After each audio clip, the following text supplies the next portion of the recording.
I tell you what, why don't we go back over to the Magic TV screen to your left a little bit for a conversation with an incredible program and wonderful people. Suzanne Lenz, the Director of Development, and Joe Lawrence, Community Outreach Director from CASA, New Hampshire. Hello, ladies. Hi, ladies. It's great to see you. Hello. As we greet and say good evening to both of you, for anyone who doesn't know, and I have a feeling most people in New Hampshire certainly know CASA, what an amazingly important role that you play, providing a voice for abused and neglected children and youth by empowering a statewide network of trained volunteers to advocate on their behalf in New Hampshire's court system so they can thrive in safe and permanent homes. And last year, for the stat numbers here, about 630 volunteer advocates helped 1,400 children.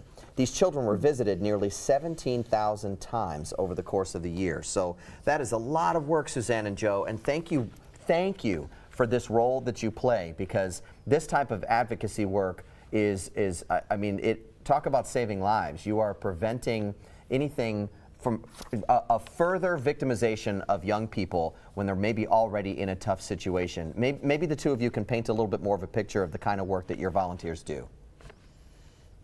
Yes, indeed. Thank you, Scott. And you summed it up perfectly in your description of CASA of New Hampshire.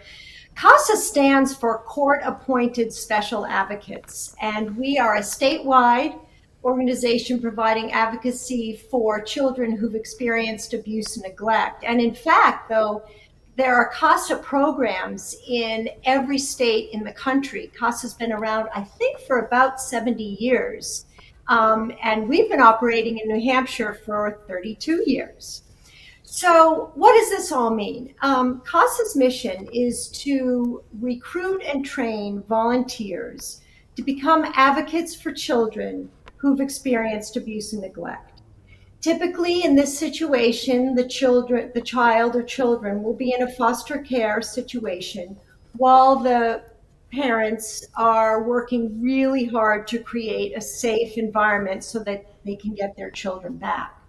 And our role is to provide an advocate for every child who is going through this process so that they have someone who can speak on their behalf in court, who can make sure that they're getting the services they need, and can be that one constant, dependable person in their lives during this very turbulent period. Sure.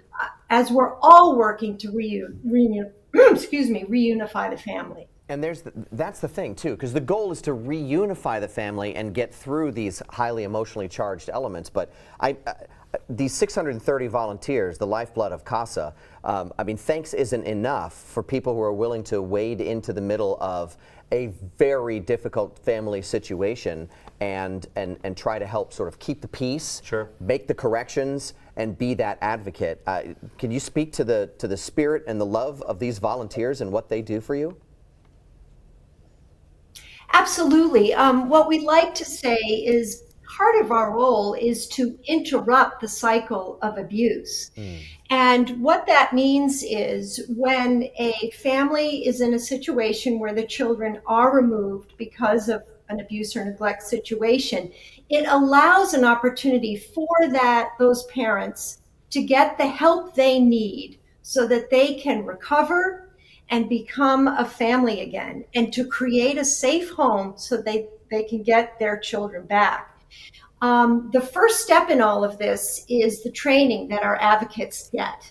We provide a 40-hour, very intense, very comprehensive training program so that our advocates are ready to take on a case.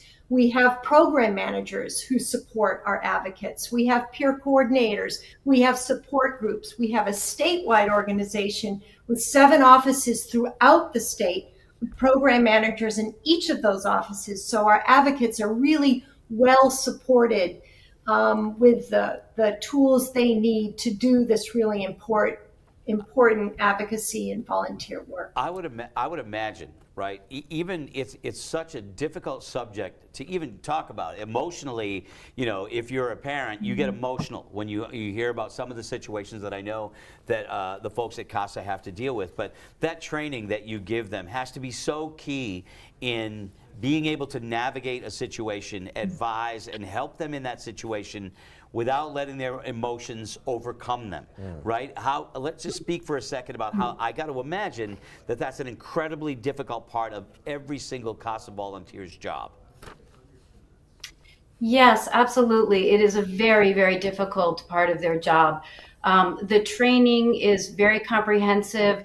We talk with them about aspects of trauma, domestic abuse, substance misuse. We prepare them for the kinds of situations that they will be in. And as Joe said, the program managers are there every step of the way. So as they're going through a difficult situation, a difficult case, they can bounce that off of their program manager.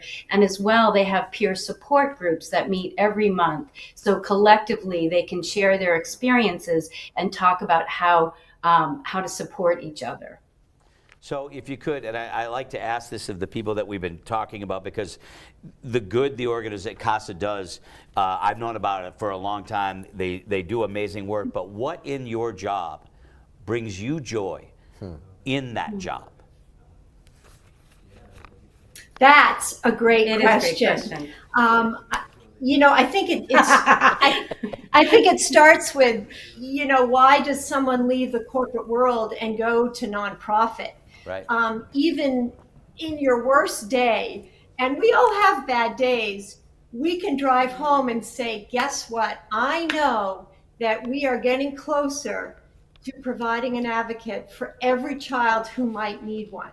And that's good enough for me, even on the most wild, difficult days. So that's I guess what I get out of it, knowing that we are helping to create an environment where these children who are in not only a tough situation from what they're leaving, but they're not at home. Our foster care network in this state is unbelievable. I can't give a big enough shout out to these families who take in these children, some of whom have been doing it for years. But nonetheless, it's not this child's home. And the whole process that, the child goes through, it often takes up to a year or maybe more for the parents to do the work they need to create that safe environment to get the children back. That's a long time for a little one. Sure. And that's one of the nice things about that advocate is they know that there's that one person, that one constant that they can count on as they go through this period toward finally reunifying with their families. I don't know if there's a more selfless thing someone can do than foster a child. To take them into their home and care for them and make them feel safe, and then be allowed to let that child go back to a situation that is better, and where they need to be. That is one of the most selfless things I think anybody can do. And I have friends that do it. They're amazing. Yeah, and CASA is really, you're really leaning into the better angels of people, right?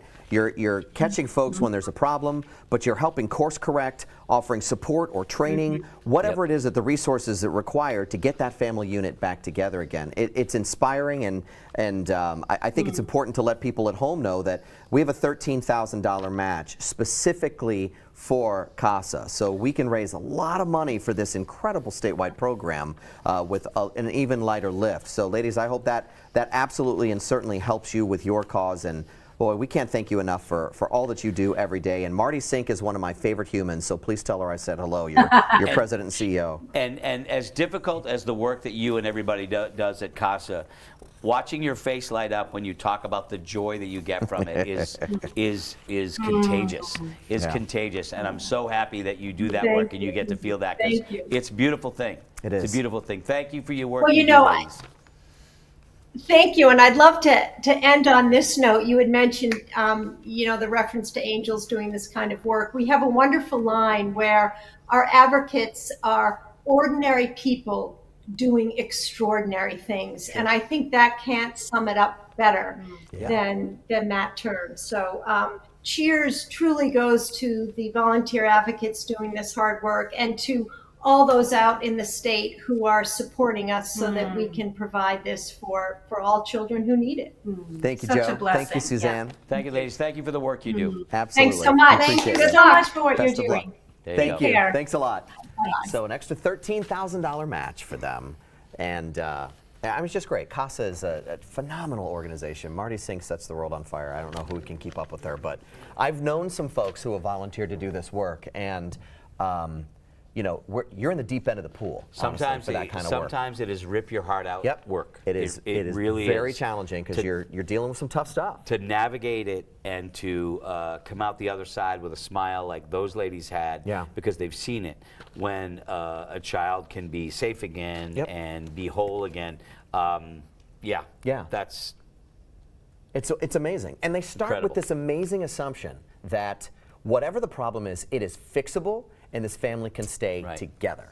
And that's an extraordinary starting point for whatever the process is. And I've got to hope, if not believe, that the families that are in turmoil and crisis recognize that as the goal and will embrace it, and not necessarily fight it, although I'm sure they do. But I mean, again, it's just that's God's work right there. And a It's shout out to very the foster impressive. parents. Yeah. That's God's No work, doubt. man. That's Yeah. unbelievable. It's incredible. To take a child that isn't yours into your home and love that child and provide them with a safe space, that is, wow, you're a gift. Yeah, it's Beautiful. wonderful. So Beautiful. thank you to CASA.